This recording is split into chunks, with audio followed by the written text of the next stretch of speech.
Wi-Fi on a boat.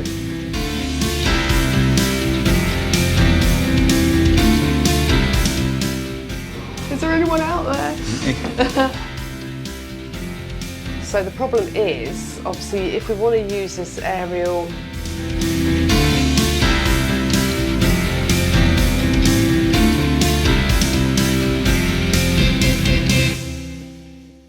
Good afternoon, welcome back. And just as I said that, Bailey's head popped up. So where are we going? Laughed. So some weeks ago, I was sat on the stern of the boat. We were back in the marina after our long trip, and one of our friends at the marina came alongside the back of the boat and said to me, "I've got a YouTube video you need to do." And I was like, "All right, okay." And he said, "Yes, signal." I was like, "Signal?" He went, "Yes, signal on the boat." Yeah. And it took me a minute because I was like, "Signal? Well, your phone's got signal." Then I was like, hold on a minute. I said, "You mean Wi-Fi? Have you got Wi-Fi?" He said, "No." I said, that's the problem then. He said, "Yeah, well, you do a video about Wi-Fi on a boat." So I was like, why not? So here it is.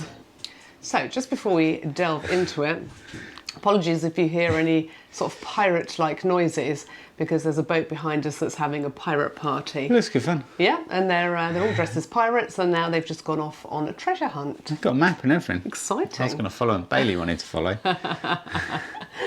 So we have on board a router like you would have at home. We originally had one that you brought from home, didn't you? We did use that for a little while, didn't we? We did, yeah. But it wasn't brilliant. It was good if you stayed in one location and that location was okay, because it had its own internal aerial and that was it. You couldn't do anything else with it. No. So we found, didn't we, in certain places we were going to, the internet was really slow. Yes. So we then bought, and I can never say this, so apologies, a Whaly router.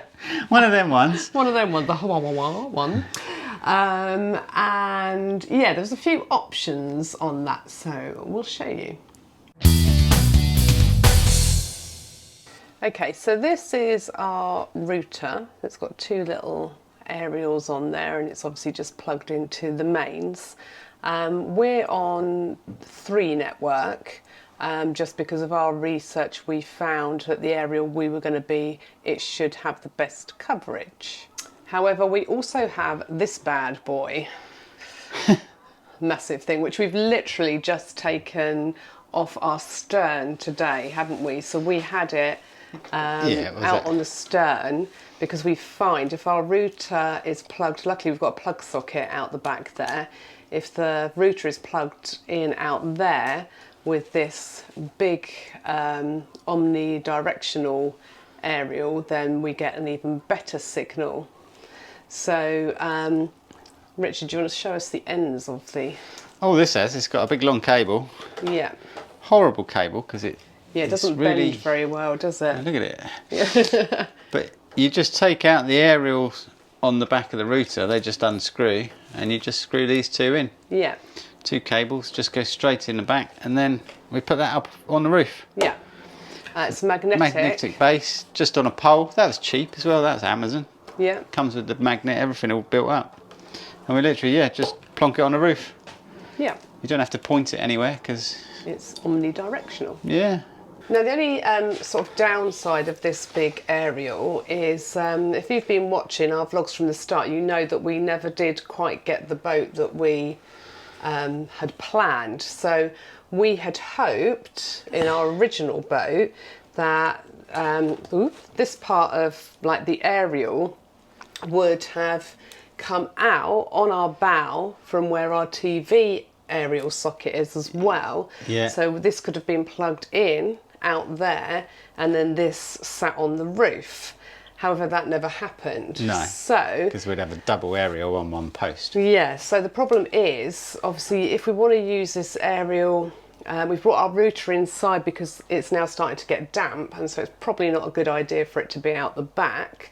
So if we want to use this big baddie, we have to now feed this through the window to be able to get it up on the roof. So that's a bit of a downside. So if you are getting a boat built, I would suggest that you ask them to put in an internet aerial cable, and obviously somewhere that it then comes out that you can plug your router in, and it would make life a lot easier. It can sit up the top, no worries. Oh, it's so whatsoever. cheap to do. Yeah. And the boat's being built, it's so easy and so cheap. Yeah. It costs you £100, job done. Yeah, so that would have been better. However, we're hoping we've got a cunning plan, because we've been... Sort of solution. Yeah, we've been looking, well, nearly a year and a half now, for different ways that maybe we can enter this cable through the boat. Yeah. The problem is it's fully fitted, so that if you start pulling down beams or fitted elements inside, we just don't know if it'll ever go back again. No, it won't. No, and we don't want to ruin the interior of our boat. We'll show you where we think we might be able to put it. So we're lucky we've got a dressing room. And Richard's been having a look at panels and one thing and another. Oh. And you think that you might have found a route, don't you, to be able to install the cables so that we can have it internally. We can get it. And we'll have to put the router in here though. Yeah. So we're going to go up onto the roof and we can come in through this mushroom, through the vent. I'm then going to chase through this direction. Yep. With a bit of wire pushing through all the insulation, which will be a bit of a nightmare. Yeah. But we're going to cut through this way, over the top of here, because in the wardrobe, it does look like this top shelf, or top bit of the wardrobe, is screwed in. Yeah. So I can drop this down, pull it through into the top of here, run it across the top, and this is the only downside. I'll probably then have to put a hole into the side of the wardrobe. Yeah, that would be up here. Or I'll run it down the side of your wardrobe and we stick it on the inside and we put a hole here. Yeah. So they can sit somewhere. Yeah. Or I might here. Or I put a cable tidy hole in the top of this. Yeah. Because our tank's there. Yeah, so have to be careful. And this does lift off. This whole shelf unit comes off and out. So I could put a cable tidy and come out of there and then into the router, which will sit down in that corner. Yeah. That's probably the easiest option. So that would make life a bit better, and it would definitely improve the signal of the internet, because it does. We know it does. We've done speed tests and it definitely is better with in that certain area areas. outside. Yeah. We have also recently bought, and I'll just go around, a booster as well, which has definitely helped. So just like you would have at home, a little internet booster plug, and it helps definitely if we want to watch the TV down like there. Netflix or anything like that in the bedroom. That's when we had the router outside. Yeah. And we were shutting the metal doors at night and then the signal in the bedroom would drop. That's right, yeah. But that would still pick the signal up and then send it to the TV. Yeah, so that was good. So yeah, on the whole, for us with the internet, there's only, most of the time, sometimes it's like quite low internet, quite low speed, but most of the time we've managed to get quite good internet. Yeah. We just know one place, Kingston, for some reason, it feels like they turn their internet off at about 9 o'clock at night. It slows just drops, right down at 9 o'clock to the point of almost zero. But then 10 o'clock, it's whacked back up again. Very, very strange. But that's only on 3, isn't it? Yeah. If you look at your phone on Vodafone, it's perfect. Yeah. It's weird. We have had somebody else, obviously we've had a look at ourselves, it's something we might swap to, is, and I think it's maybe a partner company of 3, do Smarty, which is broadband as well. Just a SIM, isn't it? Just a SIM card that you can put in these routers. And they're cheaper actually. So £20 a month, isn't it? Yeah, as at the opposed moment, to 20. we're 28 at the moment. Yeah. £28 a month Which for unlimited. Things. So yeah, so really, if you've got your router and an aerial, then you should be able to get your internet. It's mainly pretty good, isn't it? Yeah. So now on to TV. So we've got our nice sort of fitted in TV, so we're quite lucky. That came with the boat. And then we showed you a minute ago, we've got a little TV that we've put down in the bedroom. This actually is quite a funny one because we know of some people that haven't had, sorry about the noise, that's the pirates, that have not had an aerial socket on their boat. So how they get an aerial? An external one they haven't had. An external had. aerial, no. So that's our TV, and we have an external socket, which we'll show you. If we go outside on the bow. So we've got a little socket. This bit.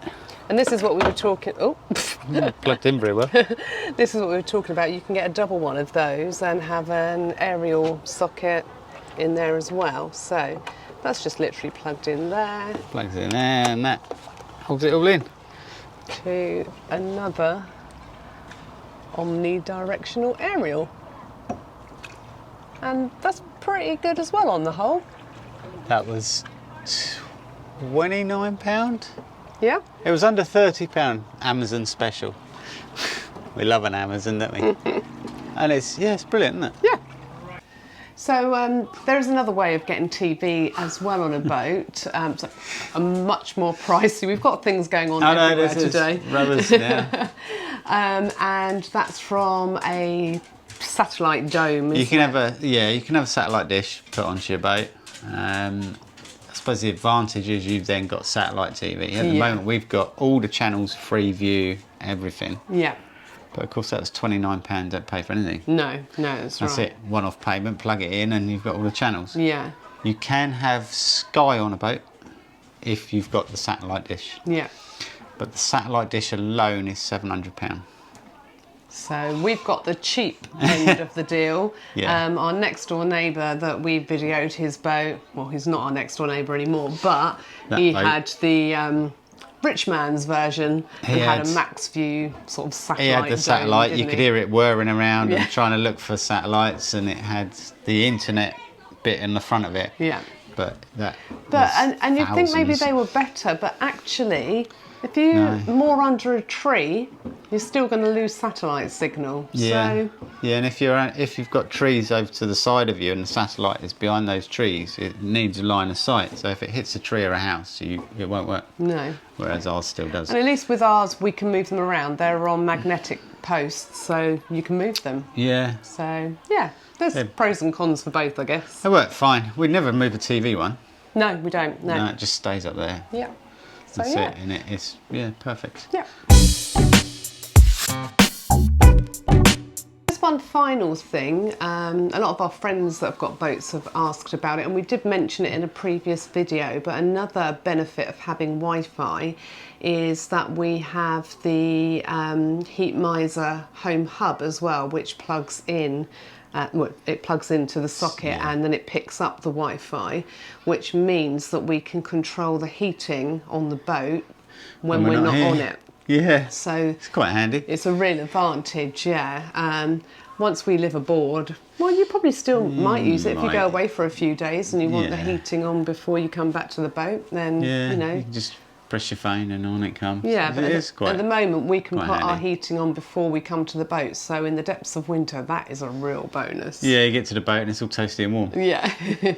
Our final little piece of advice, because we know that a lot of our subscribers are new to boating or having boats built at the moment, or thinking about having a boat built, is we would say definitely have an external aerial cable for your TV. Yeah. Make sure they put one of those in. And also, if possible, have one for your internet as well. And you said to run that cable all round the boat, didn't you? Run your Ethernet cables all the way around the boat. Put them to the TV, put them to where your router's going, put them in the ceiling if you're going to have speakers put in, and then you're ready. You're future-proofed. Yeah, that's right. So just might be something to think about. Yeah, put them round. Or if they won't do that, supply them the stuff. Yeah. So get your internet aerial from max view and supply it to them and say, whilst you're fitting the boat, fit that, if Yeah. they won't put a socket in. Oh, is ours a max view aerial? Oh, No. No? What's that? Ours is just an I was Amazon. at Amazon Special. Amazon special. Oh, there you Yeah. go. Yeah, I looked on the back. It's one of them. It's a good one. Yeah. X-Pole. Yeah. Oh, okay. There we go. Poly something. They're really good. But yeah. Yeah. So, hopefully our neighbour enjoys this video, and he better watch it after we've done it for him. Oh, on the end. Yeah, as I say, our neighbour won't. He's got internet, but it's the other neighbour at The other back. neighbour, yeah, that didn't know behind how you us. got signal. Yeah. And apparently he was going, is there anyone out there? And yeah, like always, give us a cheeky little like, hit that subscribe button, and ping the notification bell, and YouTube will tell you when our next video is coming out. And we'll see you next time. Bye. Bye.